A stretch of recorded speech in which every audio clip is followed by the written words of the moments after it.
Pakistan cricket मुतवातिर भंवर में फंसी हुई है और कुछ देखने का जैसे मजा चला गया। स्टेक होल्डर्स परेशान है। स्टेक होल्डर्स में हम जैसे लोग हैं जो कि तबसरा करते हैं। सो कोशिश करने की, मैं रोज जब भी मैच देखता हूं तो कोशिश करता हूं कि अगर मैं इस टीम को लुक आफ्टर कर रहा होता तो इस वक्त क्या कर सकता था।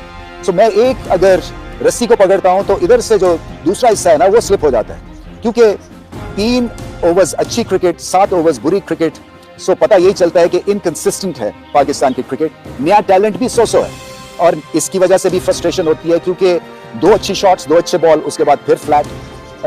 तो जो समझाया जा रहा है इन टीम के प्लेयर्स को, वो क्या समझाया जा रहा है? वो विनिंग एक जो स्पिरिट आपकी वो कहाँ चली गई है? इसलिए वो वहां पे मुझे नहीं दिखती है, क्योंकि आपने इतना टर्बुलेंट माहौल कर दिया है, इतने ज्यादा कप्तान है, इतनी ज्यादा चेंजेस है। एक तो पाकिस्तान क्रिकेट खासतौर पे व्हाइट बॉल में तो एक नारा मार के जैसे कि बहुत ही ज्यादा एक कोई प्लेजेंट चीज है कि हम एक्सपेरिमेंटल स्टेज में हैं, सो हम हारेंगे, सो आप बर्दाश्त करें। देखिए, हार किसी को बर्दाश्त नहीं है। एक्सपेरिमेंटल स्टेज बहुत हो गई है। हर इवेंट के बाद हम एक्सपेरिमेंटल स्टेज में और इवेंट से पहले भी चले जाते हैं। सो समझ नहीं आती है कि ये कहाँ पे ये सारी चीज एंड होगी। जो थिंक टैंक है उसका क्या करना है? थिंक टैंक को आप कितने ज्यादा और मैचेस देंगे कि आप कन्विंस हो कि ये काम नहीं चल रहा है? क्योंकि हारने से हर प्रॉब्लम जो है वो हाईलाइट हो जाती है, जीतने से हर प्रॉब्लम जो है वो बैकड्रॉप में चली जाती है। और जैसे मैंने कहा कि जो स्टेक होल्डर्स हैं उसमें चले हम जैसे भी हैं, मगर जो नए फैंस हैं उनका क्या हो रहा है? क्यों वो देखे पाकिस्तान की क्रिकेट? जो पुराने फैंस हैं वो बददिल हैं, जो कॉलेज गोइंग, स्कूल गोइंग बच्चे और बच्चियां हैं वो बददिल हैं। वो कहते हैं छोड़ो यार, क्रिकेट की क्यों बात कोई कर रहा है। मैं कहीं पे भी जाता हूँ, किसी भी महफिल में जाता हूँ, पहली चीज मुझसे पूछी जाती है कि जी क्रिकेट का की कर रहे हो तुम? सो ये जब माहौल बन जाए ना आपका, एक डिप्रेशन में आप चले जाएं क्रिकेट को लेके, तो इसके सारे जो स्टेक होल्डर्स हैं ना उनका बेड़ा गर्क हो जाता है। और फिर यही समझ नहीं आ रही होती कि आगे क्या होगा, क्योंकि जो फ्यूचर के भी प्लेयर्स दिखाए गए हैं वो भी कोई रेड हॉट नहीं है, और जो पुराने प्लेयर्स हैं वो बिल्कुल प्लेटो कर गए हैं। सो वो गलती पे गलती कर रहे हैं, उनकी अपनी जो गेम की स्किल है वो वहीं पे ठिठर गई है। और बाकी टीम्स आप देखें, कॉमन सेंस से आज न्यूजीलैंड ने बैटिंग की। इतनी मुश्किल पिच पे ऐसे लग रहा था जब उनकी 3 विकेट्स गिर गई थी कि चैपमैन आउट हुआ या उनके 1-2 और विकेट्स गिर गई तो ये मामला जो है, ये मुकाबला 160 पे रुक जाएगा। मगर क्या है, दिमाग से खेले वो। और पाकिस्तान ने खैर मौके भी देते हैं, इसमें कोई शक नहीं है, मगर उन्होंने ठंडे दिमाग से इनिंग्स को मेंटेन किया। वो डेब्यू पे अब्बास लड़का खेल रहा है, उसने रिकॉर्ड कर दिया, world record, quickest ever on debut to score a 50। सी पाकिस्तान के नाम पे ऐसे रिकॉर्ड्स क्यों बनाए जाते हैं और हम ऐसी रिकॉर्ड बुक्स में या ऐसी हम हेडलाइंस में क्यों आते हैं? ये कभी कुछ किसी ने सोचा या नहीं सोचा है? तो वहां से भी मुकाबला कहीं से ये 344 की पिच नहीं थी, ज्यादा से ज्यादा 200 सवा 200 की पिच थी। सलमान अली आगा को उन्होंने बॉलिंग करा दिया और 3 ओवर में 30 रन कर दिए, जो कि फास्ट बॉलर्स ने एक तरह से पकड़ा हुआ था मुकाबले को।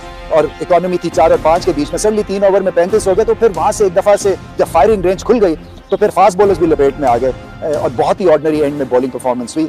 प्रॉमिसिंग स्टार्ट से बहुत ही एक तरह से फ्लैट परफॉर्मेंस थी। और 344 तो अच्छी पिच पे पाकिस्तान से नहीं होता है, तो ये तो डिफिकल्ट पिच पे तो होना ही नहीं था। और वैसे वहां पे भी एक तरह से सिचुएशन संभाल ली थी। 250 पे 3, बाबर आजम फॉर्म में, उसके बाद बाबर आजम आउट होते हैं, उसके बाद सलमान अली आगा के बहुत अच्छी बैटिंग करते हैं, मगर टेल जो है वो फेलियर थी, मैसिव फेलियर थी।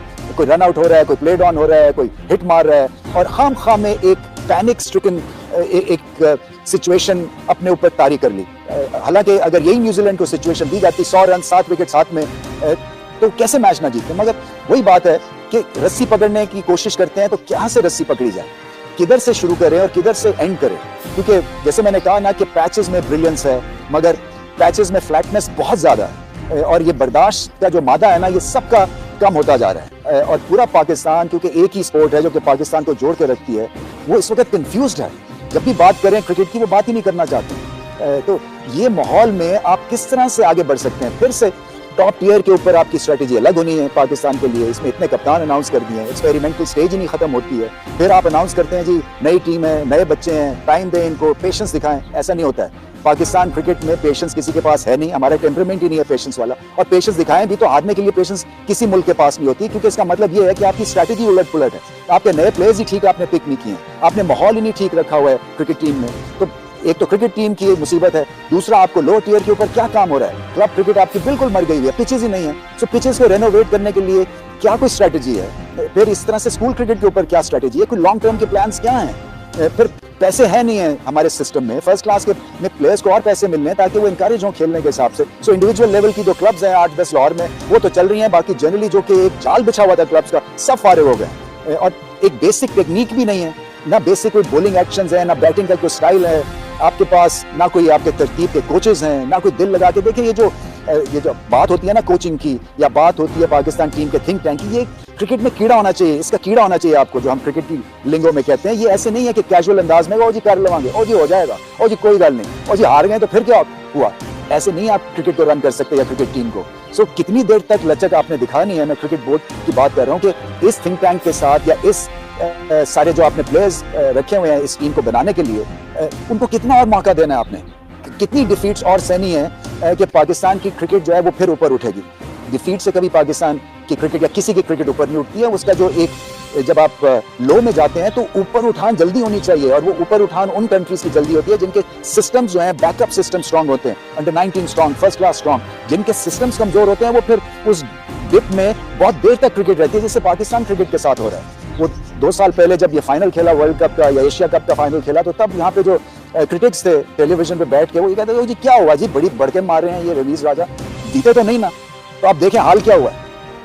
थोड़ी सी आपको भी अकल के साथ ये जितने भी स्टेक होल्डर्स हैं उनको भी समझना सोचना है कि इतना ज्यादा भी आप फॉर ग्रांटेड चीजों को नहीं पाकिस्तान में लेना चाहिए। सो लॉन्ग टर्म प्लान्स बेशक होते हैं, मगर पाकिस्तान क्रिकेट में शॉर्ट टर्म प्लान्स चलेंगे, और शॉर्ट टर्म प्लान्स तभी चलेंगे जब आप निचले लेवल के ऊपर से आप प्लेयर्स सही इकट्ठे करके ऊपर लेवल पे लेके आएंगे और उनकी स्ट्रैटेजी ठीक होगी।